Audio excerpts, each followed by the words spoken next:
We actually got used to live without America.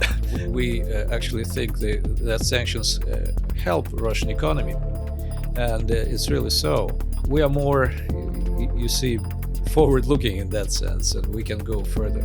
I think there are some long-term projects which will last for decades, and of course, nuclear energy is one of them. And Russia is now leading in the world, with Rosatom having more than 70% of global contracts to build the new reactors.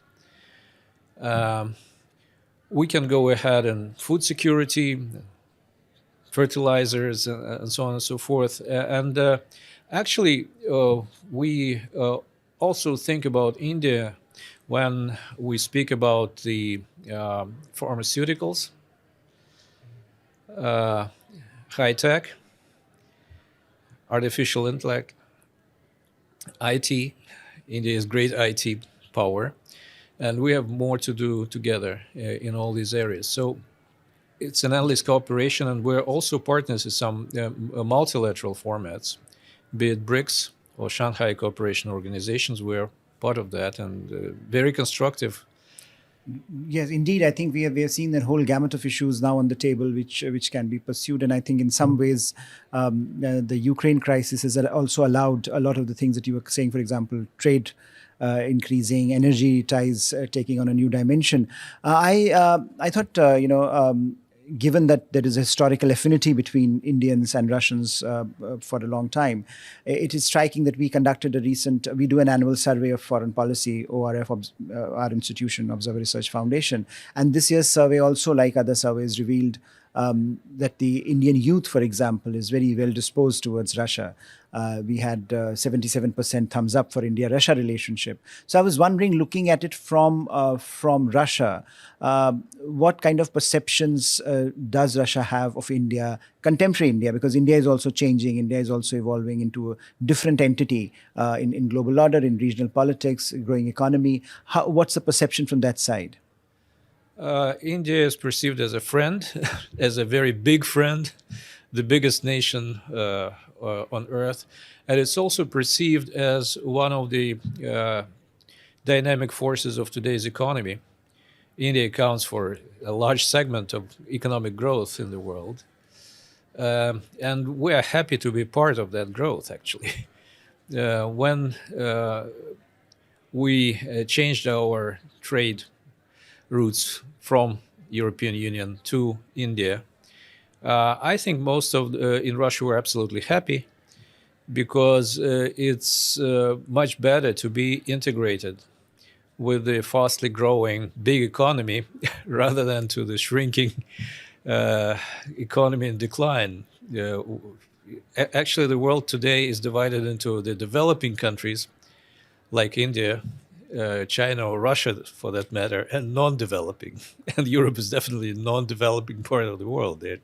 It's all a stagnant part of the world economically. So, and India is also perceived in Russia as the country of curiosities, something to go and visit. And that's where I again come to this idea of currencies which are accepted in both ways. There are now problems with Russian credit cards in India, and actually the Indian credit cards in Russia, not because of our countries, because of Indian side is too much afraid of American sanctions, secondary sanctions. We actually got used to live without America, and we actually think that sanctions help Russian economy, and it's really so. So we are more, you see, forward-looking in that sense, and we can go further. What else? India, in Russia's perspective. There's some Russians who just love India, who come here and travel. For example, my eldest son, I have 4 sons, and my first son is just fan of this country. He comes here, he travels. He traveled all India, north to south, using public transportation. Can you imagine that? He did, and he was just absolutely fascinated. He loves it. And I think the more people come, the better. And we, of course, welcome Indians to visit Russia. It's not as warm in Russia as here, but you'll feel a very warm hospitality, Indeed. and Indians will be happy. And this year, we're, by the way, presiding in BRICS, so we are very much expecting the big Indian presence at all our events, and there will be like 200 events, and Indians will be present at all of them, including, I hope, the summit in Kazan in October this year. Um, uh, Dr. Nikonov, two final questions. One related to the Ukraine war. How do you see the war ending? What's the end game here? In the sense that many there is a concern that it has, if in the global South also, that wars should end. What are you thinking in terms of where does this all end, and how can we restore some kind of stability to the Eurasian order? Well, actually, all wars end with peace. That's a historic fact. Of course, we'd like the wars finish as soon as possible. Unfortunately, that's not what Washington has in mind. Actually, they masterminded the Ukrainian legislation which prohibits any negotiations with Russia. At this point, it's just illegal for Ukrainians to speak with Moscow.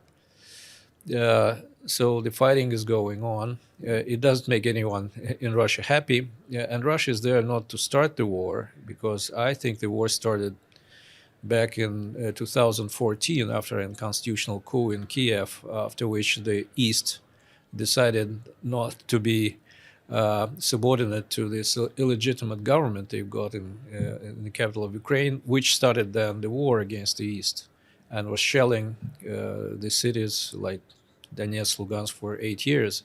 So we're there to finish the war.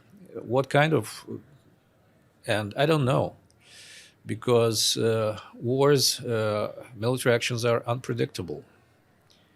Definitely will prevail. What is the definition of that? I cannot tell you at this point, because everything would depend on the other side. We're prepared to talk. We were prepared to talk from the very beginning. We're prepared to talk before. Actually, what we are interested in is neutral Ukraine without American nukes at our borders.